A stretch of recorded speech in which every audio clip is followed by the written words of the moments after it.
wiesz, że tak powiem, zdecydowanie się na tę rozmowę, czy na to opowieść o sobie, o własnym życiu, tę spowiedź, to nie była dla mnie rzecz łatwa i nasze rozmowy na ten temat trwały dość długo.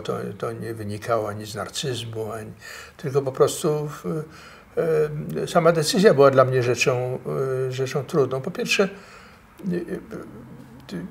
ja bardzo rzadko myślę o przeszłości własnej.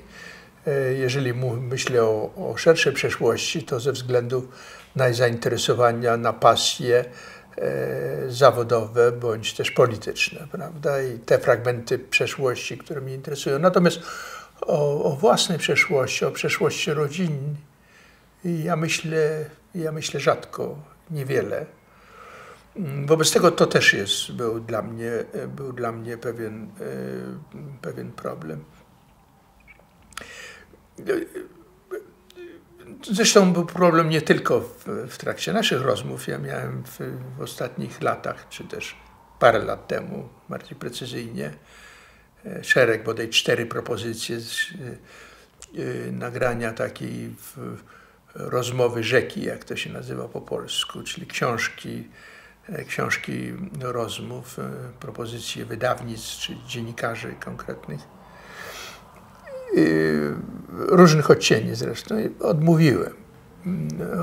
Odmówiłem.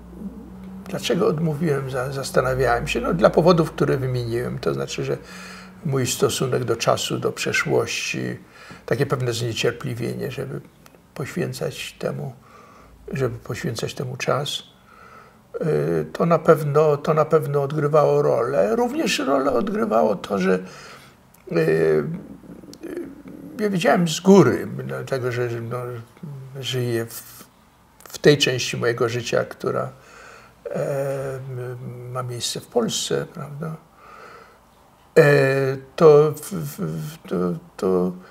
To ja wiem, co w mojej biografii najbardziej by interesowało, fascynowało rozmówców, dziennikarzy. Ta formuła oczywiście narzuca też to, że to dziennikarz determinuje niejako agendę, określa tematy w dużym stopniu, rozłożenie akcentów.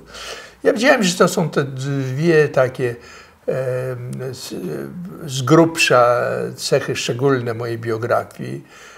To jest problem mojej żydowskości, czy też połączenia żydowskości z polskością, prawda?